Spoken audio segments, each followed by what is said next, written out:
यहाँ पर रहने वाले लोग कभी भी गांव से बाहर जाते ही नहीं थे और इसका रीजन सिर्फ और सिर्फ एक ही था, क्योंकि उस जंगल के चारों तरफ कुछ ऐसे खतरनाक क्रिएचर्स और मॉन्स्टर्स पाए जाते थे जिनका शरीर आधा इंसान और आधा जानवर का होता है। उन्हीं खौफनाक क्रिएचर्स के डर की वजह से लोग अपने गांव के अंदर ही कैद हो चुके थे। सभी ने तो अपने गांव के चारों तरफ बड़ी बड़ी तार की दीवारें बनाकर रखी होती हैं जिससे कि कोई भी अंदर ना आ सके। यहाँ के सभी लोगों की जिंदगी एकदम डर में कट रही थी। उन सभी को हमेशा एक बात सताते रहती कि कहीं वो खतरनाक क्रिएचर्स उनके गांव में आकर सभी को खा ना ले। इसीलिए गांव के चारों तरफ बनाए गए घेरे के ऊपर कोई न कोई पहरेदारी करता जो गाँव वालों पर हमला करने से पहले इन्फॉर्म कर सके। अब हमें उसी गांव के अंदर एक आदमी को दिखाया जाता है जिसका नौजवान लड़का काफी बीमार पड़ चुका था, लेकिन गांव वाले तो पूरी तरीके से मजबूर थे और वो इस बच्चे के इलाज के लिए उसे बाहर नहीं लेके जा सकते। इसलिए डिसीजन लिया जाता है कि इस बच्चे का इलाज यहीं पर होगा, जो कि बिल्कुल भी पॉसिबल ही नहीं था क्योंकि उनके गाँव में उतने ज्यादा इक्विपमेंट्स मौजूद ही नहीं होते।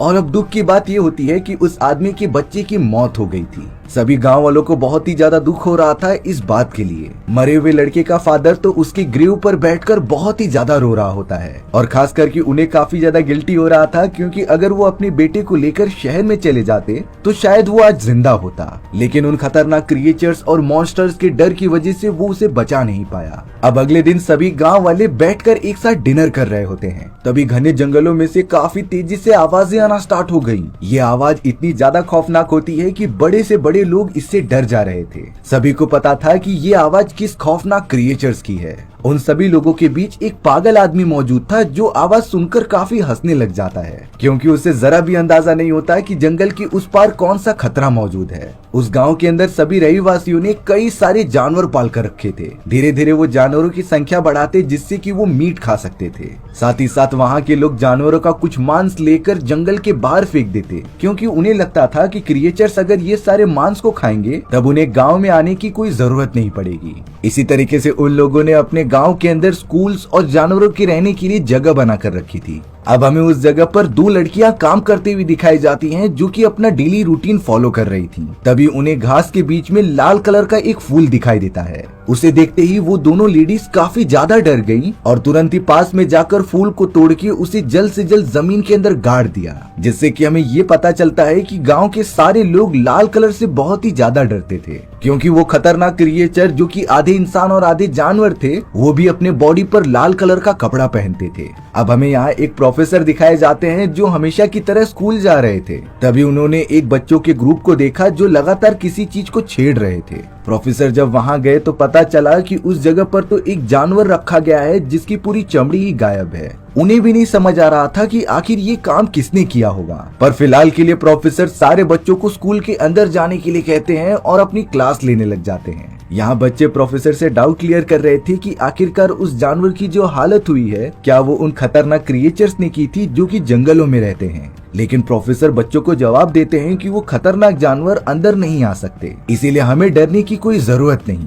उस जानवर की ये हालत शायद से किसी लोमड़ी या फिर भेड़िए ने की होगी। प्रोफेसर के इस जवाब से बच्चे भी एकदम संभल जाते हैं। अब हमें गांव के बहुत सारे लोगों का एक ग्रुप दिखाया जाता है जो कि इकट्ठा हुए थे किसी बात पर डिस्कशंस और डिसीजन लेने के लिए। उसी मीटिंग के अंदर डॉक्टर ट्रैम्प नाम का एक आदमी आ जाता है। ट्रैम्प तो गांव वालों से परमिशन मांग रहा होता है कि उसे गांव से बाहर जाने दिया जाए जिससे कि वो और भी अच्छी खासी मेडिसिन गांव में ला सके क्योंकि मेडिसिन और इक्विपमेंट्स की कमी होने के कारण ही उस आदमी का बच्चा मारा गया था और अगर गांव में अच्छी मेडिसिन नहीं होंगी तो ये मौतें और होती रहेंगी। लेकिन बहुत ज्यादा सोचने के बाद सभी गांव वाले ये डिसाइड करते हैं कि गांव के बाहर जाना काफी रिस्की हो सकता था और शायद ये भी हो सकता है कि वो सारे खतरनाक आदमखोर गांव में घुस जाएं। इसीलिए डॉक्टर ट्रैम्प की इस आइडिया को खारिज कर दिया जाता है।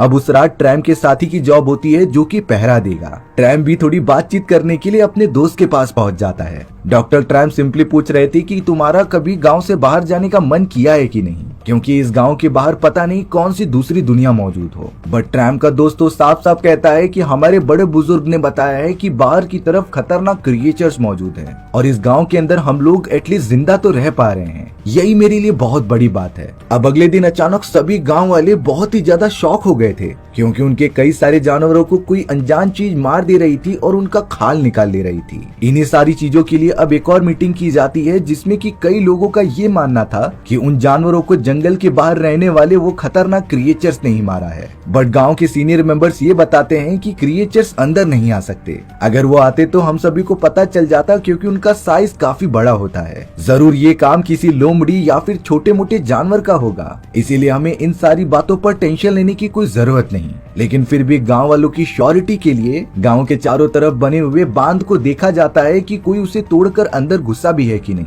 अब हमें टीचर की एक बड़ी बेटी को दिखाया जा रहा था जो अपने फादर के पास आकर कह रही होती है कि उसे डॉक्टर ट्रैम्प से प्यार हो चुका है और अब वो आगे चल के उससे ही शादी करना चाहती थी। हालांकि उस लड़की के फादर पूछ रहे होते हैं कि क्या डॉक्टर ट्रैम्प भी तुमसे प्यार करते हैं कि नहीं, लेकिन टीचर की बड़ी बेटी ने कहा कि मैंने अभी तक उसे प्रपोज नहीं किया है, इसीलिए मैं आज जाकर उन्हें प्रपोज कर दूंगी। टीचर की बड़ी बेटी डायरेक्टली डॉक्टर ट्रैम्प के पास जाकर उसे अपने दिल की बात बता देती है, लेकिन ट्रैम्प ने तो उसे साफ साफ मना कर दिया था क्योंकि उसे शादी में अभी कोई इंटरेस्ट नहीं है। और दूसरी बात, वो किसी और से प्यार करता है जो इसी गांव से बिलोंग करती थी। ट्रैम्प के इस तरीके से रिजेक्ट करने के कारण टीचर की बड़ी बेटी काफी मायूस होकर घर पे आके रोने लग जाती है। वो बिल्कुल भी सहन नहीं कर पा रही थी कि कोई उसे रिजेक्ट कैसे कर सकता है। अब हमें वही पागल लड़का दिखाया जाता है जो बिना किसी बात के हंसता रहता। वो आईवी नाम की एक लड़की के साथ डॉक्टर ट्रैम्प से मिलने चला आया होता है। दरअसल आईवी और कोई नहीं बल्कि टीचर की छोटी बेटी होती है और उसे साफ साफ पता था कि उसकी बड़ी बहन को डॉक्टर ट्रैम्प ने रिजेक्ट किया है। आईवी और वो पागल लड़का डॉक्टर ट्रैम्प के पास आकर कुछ बातें करने लग जाते हैं। तभी ट्रैम्प उस पागल लड़के के हाथ में रेड कलर का फ्रूट देखते हैं। ट्रैम्प नहीं समझ पा रहा था कि आखिर ये रेड फ्रूट कहाँ से मिला, क्योंकि गांव वाले मानते थे कि रेड कलर की चीजों को देखकर वो खतरनाक क्रिएचर्स अट्रैक्ट होते हैं, इसीलिए गांव में कोई भी रेड कलर की चीजें रखता ही नहीं था। पागल लड़के से पूछने पर उसने बताया कि ये फ्रूट उसने जंगल के बीचों बीच से लिए हैं। ट्रैम्प इन सारी चीजों को बड़े ध्यान में रख लेता है। अगले दिन अब गांव के सीनियर मेंबर्स की एक और मीटिंग हो रही थी जिसके अंदर ट्रैम्प आकर सभी को एक बात बताता है। ट्रैम्प कहता है कि उस पागल लड़के के हाथ में रेड कलर का फ्रूट मौजूद था जो उसने जंगल के बीचों बीच लिया होता है, यानी कि वो जंगल की दूसरी तरफ गया था और उसे खतरनाक क्रिएचर्स ने भी कुछ नहीं किया, जिससे ये बात साफ जाहिर होती है कि वो क्रिएचर्स हमें ज्यादा नुकसान नहीं पहुंचा सकते। इसीलिए ट्रैम्प एक बार फिर से सभी से परमिशन मांगता है कि उसे गांव से बाहर जाने दिया जाए, जिससे कि वो शहर में जाकर काफी एडवांस दवाइयां लेकर आ सकता था। बट ट्रैम्प की इस सफाई देने के बाद भी कोई भी राजी नहीं होता उसे गांव से बाहर जाने देने के लिए। ट्रैम्प तो बहुत ही ज्यादा फ्रस्ट्रेट हो गया था। जब वो अपने घर पे अपनी मदर के पास आता है तब काफी रो रहा था। उसने अपनी मॉम से कहा कि वो बाहर जाकर दवाइयां लेके गांव वालों की ही मदद करेगा, जिसकी वजह से हम में से कोई भी नहीं मर सकता था। आखिर गांव वाले उन्हें बाहर जाने से मना क्यों कर रहे हैं? तब जाकर ट्रैम्प की मदर बता रही थी कि कुछ सालों पहले तुम्हारे फादर भी इसी तरीके से गांव से बाहर गए थे, लेकिन बीच रास्ते में ही उन्हें बहुत सारे डाकुओं ने पकड़ लिया और उनका सारा सामान लेके उन्हें मारकर समुद्र में फेंक दिया। यानी कि इस गांव से बाहर की दुनिया बहुत ही ज्यादा जालिम और निर्दयी है, जहां पर हम जैसे मासूम इंसानों को पल भर में ही कुचल दिया जाएगा। और ट्रैम्प अपनी मदर का इकलौता लड़का था, इसीलिए वो नहीं चाहती थी कि वो अपने बेटे को भी खोए। हालांकि ये सारी बातें ट्रैम्प को समझ में आ चुकी थी। तभी उसकी नजर घर में रखी हुई एक ब्लैक बॉक्स पर पड़ती है। ट्रैम्प को याद आया कि उसने सेम ऐसा ही बॉक्स उस आदमी के घर पर देखा था जिसके बेटे की रिसेंटली मौत हो चुकी होती है। ट्रैम्प जब अपनी मॉम से कहता है कि आखिरकार इस ब्लैक बॉक्स में मौजूद क्या है,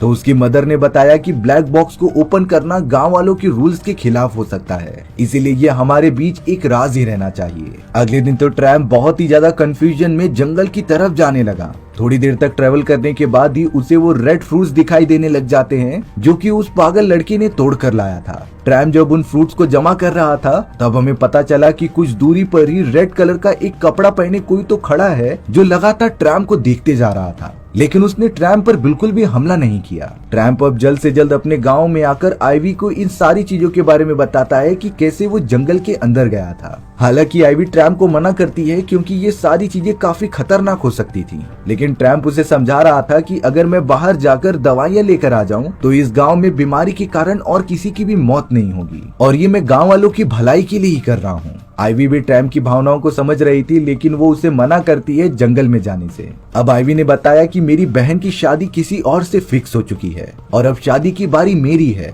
यानी कि अगर जिसे भी मुझसे शादी करनी होगी वो मुझसे पूछने आ सकता है। आईवी अब शर्माते हुए घर के अंदर चली गई थी। अब हमें जंगल के एकदम किनारे पर ट्रैम का वही दोस्त दिखाया जाता है जो कि पहरेदारी कर रहा था। तभी अचानक उसे नीचे से कुछ आवाजें आने लगी। ट्रैम का दोस्त जैसे ही देखता है तो उसे वहाँ पर रेड कलर की वही खतरनाक क्रिएचर्स दिखाई देते हैं जो लगातार अब गांव वालों की तरफ बढ़ रहे थे। ट्रैम के दोस्त ने तुरंत ही मौका रहते घंटा बजा दिया था जिससे कि सभी लोगों को पता चल जाए कि गांव की तरफ वो खतरनाक क्रिएचर आ रहे हैं। घंटे की इतनी तेज आवाज सुनकर सारे गांव वाले समझ गए थे, इसीलिए वो अपने घर के अंदर भागने लग जाते हैं। लेकिन यहाँ डॉक्टर ट्रैम देखना चाहता था कि आखिर ये क्रिएचर्स कैसे दिखते हैं, इसीलिए वो अपने घर के अंदर जाता नहीं और साइड में खड़ा हो जाता है। उन क्रिएचर्स के तो पीछे बहुत ही नुकीले नुकीले कांटे लगे थे और उनके हाथ काफी लंबे होते हैं। लेकिन आइवी अभी भी दरवाजा खोलकर डॉक्टर ट्रैम का वेट कर रही होती है, क्योंकि वो कहीं न कहीं ट्रैम से प्यार करती थी और वो चाहती है कि ट्रैम भी उसका हस्बैंड बने। लेकिन आइवी को पता ही नहीं था कि एक खतरनाक क्रिएचर अब उसकी तरफ बढ़ रहा है। जब ये सारी चीजें ट्रैम को पता चली तो वो तुरंत ही भागते भागते हुए आइवी के पास आ चुका था और अब उसने समय रहते आइवी का हाथ पकड़ा और उसे घर के अंदर लेकर चला गया। वो सब जल्द से जल्द बंकर के अंदर जाकर छुप जाते हैं, जिससे कि अब कुछ ही मिनटों के अंदर अंदर वो क्रिएचर वहाँ से जा चुका था। सुबह होने पर जब सभी गांव वाले बाहर निकले तब उन्हें अपने दरवाजे पर रेड कलर का पेंट दिखाई देता है, जिसका मतलब साफ था कि वो खतरनाक मॉन्स्टर्स नहीं चाहते कि हम उनके जंगल में जाएं। सारे सीनियर मेंबर्स की एक और बार फिर से बैठक होती है, जो ये सबसे पूछ रहे थे कि आखिरकार जंगल में कौन गया था जिससे कि वो क्रिएचर यहाँ पर आ गए। डॉक्टर ट्रैम अपनी गलती मानते हुए खड़े हो जाते हैं और बताते हैं कि मैं ही जंगल के अंदर गया था, लेकिन उन क्रिएचर्स को उकसाने का मेरा कोई इरादा नहीं था। हालांकि ट्रैम्प ने बहुत बड़ी गलती की थी, लेकिन उसने खुद माफी मांग ली होती है, इसीलिए सारे सीनियर मेंबर्स ने उसे माफ कर दिया था। बट उसे वार्न किया जाता है कि आगे से ऐसी गलती नहीं होनी चाहिए, क्योंकि इसमें कई लोगों की जानें भी जा सकती थी।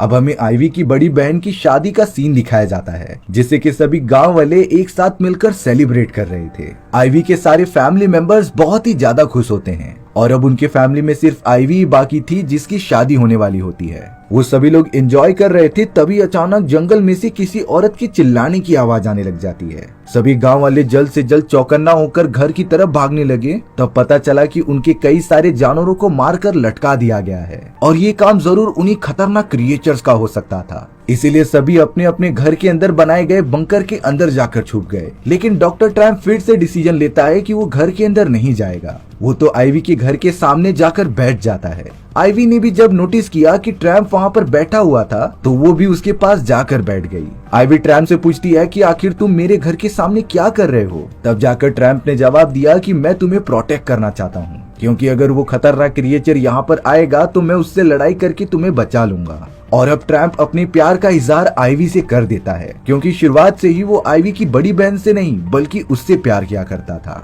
और इसीलिए उसने आइवी की बड़ी बहन का भी ऑफर ठुकराया होता है। आइवी भी कहीं न कहीं ट्रैम्प को पसंद करती थी, इसीलिए वो दोनों काफी ज्यादा क्लोज आ जाते हैं। अगले दिन ये बात सभी को पता चल गई थी, इसीलिए ट्रैम्प की मॉम डिसाइड करती है कि लगे हाथों हमें उन दोनों का भी शादी करा देनी चाहिए, जिससे कि दो प्यार करने वाले दिल एक साथ मिल जाएंगे। लेकिन जब ये बात उस पागल लड़की को पता चली तब वो काफी मायूस हो जाता है, क्योंकि वो अपना आधे से ज्यादा वक्त आइवी के साथ गुजारता था और वो सोचने लगा कि अगर आइवी ट्रैम्प के साथ शादी कर लेगी तो वो उसके साथ ज्यादा समय नहीं बिता पाएगी, जिससे कि उन दोनों के बीच में काफी दूरियां बढ़ सकती हैं। इसीलिए वो पागल लड़का एक बहुत ही खतरनाक कदम उठाने चला गया था। वो डायरेक्टली डॉक्टर ट्रैम्प के सामने पहुंचता है और एक चाकू की मदद से उसके पेट में वार कर देता है। डॉक्टर ट्रैम्प इस अचानक हमले से काफी ज्यादा घायल हो चुके थे। उनका तो बहुत ज्यादा खून गिर रहा होता है। दरअसल वो पागल लड़का सोच रहा होता है कि अगर ट्रैम्प नहीं रहेगा तो आइवी उससे शादी नहीं करेगी और फिर वो उससे दूर भी नहीं जाएगी। पागल लड़का अपने हाथ पर पूरे खून लगाकर बाकी गांव वालों को दिखा रहा था। गांव वाले तो बहुत ही ज्यादा डर जाते हैं और चारों तरफ देखने लग जाते हैं कि इस पागल लड़के ने आखिर किसे घायल किया होगा।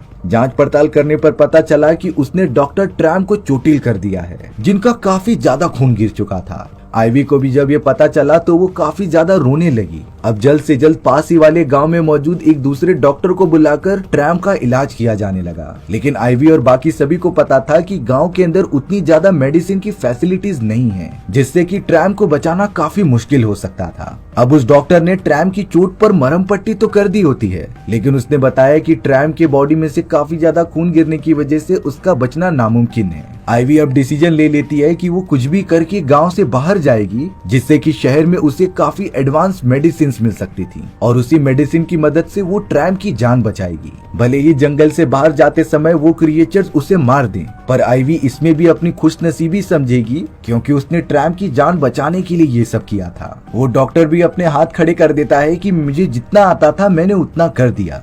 अब ट्रैम की जान एडवांस दवाइयां ही बचा सकती हैं जो कि हमारे गांव में मौजूद ही नहीं थी। यहाँ आइवी तो अब सारे गांव वालों के खिलाफ हो चुकी थी, जो बोल रही होती है कि मैं जंगल की दूसरी तरफ जाऊंगी। लेकिन आइवी के फादर उसे बहुत ज्यादा समझाते हैं कि ऐसा मत करो क्योंकि तुम्हारे दादा ने भी इसी तरीके की गलती की थी और वो भी अपनी जान से हाथ धो बैठे।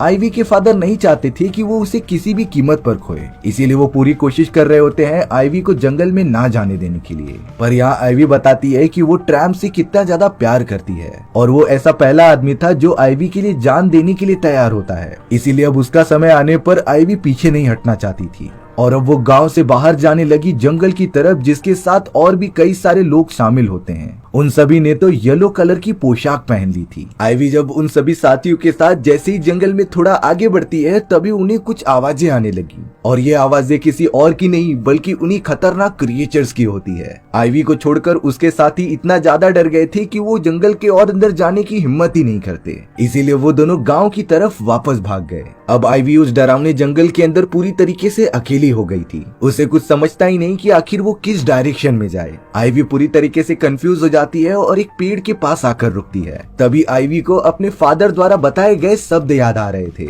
दरअसल यहाँ आने से पहले आइवी के फादर ने उसके मन का डर मिटाने के लिए अपने स्टोर रूम में रखे गए उस क्रिएचर की खाल को टच कराने की कोशिश की थी। हालांकि वो कोई रियल क्रिएचर भी नहीं था, लेकिन आइवी उससे काफी ज्यादा डर रही होती है। आइवी के फादर तब उसे बाहर लेके आकर समझा रहे थे कि क्रिएचर जैसी कोई चीज ही नहीं होती और स्टोर रूम के अंदर जो आधा इंसान और आधा जानवर के रूप में पुतला खड़ा हुआ है, ये तो हम सभी सीनियर गांव वालों ने मिलकर एक प्लान बनाया था जिससे कि कोई भी गांव से बाहर ना जा सके, क्योंकि गांव से बाहर की दुनिया काफी ज्यादा निर्दयी और क्रूअल है जो हम जैसे नॉर्मल इंसानों को जिंदा ही नहीं छोड़ते। यानी कि इसका मतलब ये था कि गांव के बाहर जो क्रिएचर्स मौजूद हैं वो सब एक अफवाह थी जो कि गांव वाले ही फैला रहे थे। लेकिन आइवी पूछती है कि आखिर वो सारी डरावनी आवाजें कहां से आती थी और हमारे गांव के जानवरों को इस तरीके से कौन मार देता था। आइवी के फादर उसे वापस बताते हैं कि ये सारी चीजें हम ही लोगों ने की थी, जिससे कि सभी गांव वालों के मन में उन क्रिएचर्स का डर बैठा रहे। यानी कि आइवी को सच्चाई पता होती है कि क्रिएचर जैसी कोई चीज ही नहीं है गांव के बाहर,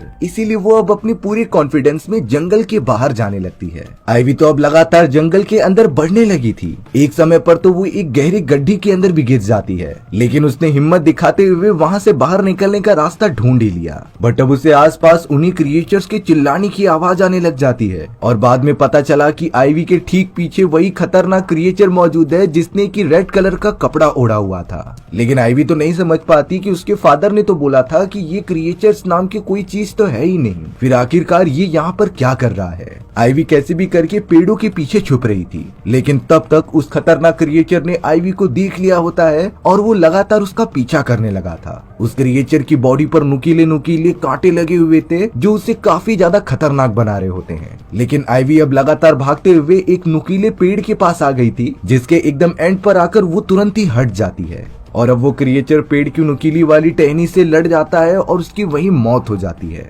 यानी कि आइवी ने एकदम सूझबूझ दिखाते हुए उस क्रिएचर का खात्मा कर दिया। अब यहाँ गांव के अंदर सभी लोग आइवी के फादर को दोष दे रहे थे कि आखिर आपने अपनी बेटी को बाहर जाने की इजाजत क्यों दी, क्योंकि ये तो सभी गाँव वालों के बीच मिलकर डिसाइड हुआ था कि ऐसा कोई भी रूल तोड़ेगा नहीं। आइवी के फादर अब अपनी सफाई में सभी को सच्चाई बता रहे थे। आइवी के फादर अब जाकर सारे लोगों को सच्चाई बता रहे थे। उन्होंने कहा कि कई साल पहले मेरे फादर को गांव के बाहर मौजूद डाकुओं ने मार गिराया था, वो भी सिर्फ पैसे लेने के लिए। डॉक्टर के फादर को उन्हीं जालिम लोगों ने मारा था और सिर्फ ये एक पर्सन की बात नहीं है, बल्कि हमारे टाइम के कई सारे लोगों को उन डाकुओं ने पैसे की खातिर मौत के घाट उतार दिया था। इसीलिए कुछ सालों पहले हम सब इकट्ठा हुए और ये सोचने लगे कि आखिरकार ये डाकू हम पर हमला क्यों कर रहे हैं, जिसका सिर्फ एक ही रीजन निकला, पैसे और शोहरत। क्योंकि ये सारे जालिम लोग पैसे के लिए कुछ भी कर सकते थे। लोगों की जान लेना तो उनके लिए एक खेल जैसा होता था। इसीलिए आइवी के फादर और उसके बहुत सारे दोस्तों ने मिलकर डिसाइड किया कि वो एक ऐसा गांव बनाएंगे जहां पर किसी के पास भी ज्यादा पैसे ना हो। हम नेचुरल रिसोर्सेज के भरोसे ही अपनी जिंदगी काटें। और तब से ही रूल सेट हुआ था कि गांव से बाहर किसी को जाने नहीं दिया जाएगा। लेकिन उन्हें पता होता है कि फ्यूचर में जाकर उनके बच्चे ये सवाल उठा सकते हैं कि गांव के बाहर क्या मौजूद है। इसीलिए उन लोगों ने उस क्रिएचर की कहानी बताना स्टार्ट कर दिया, जिससे कि लोग डर कर गांव में ही बंद रहे। उन गांव के सीनियर लोगों ने तो क्रिएचर्स के कॉस्ट्यूम बनाए और वो सारी प्लानिंग की, जिससे कि सभी को यही लगे कि क्रिएचर्स गांव के बाहर मौजूद हैं और अगर कोई भी बाहर जाएगा तो वो उन्हें मार देंगे।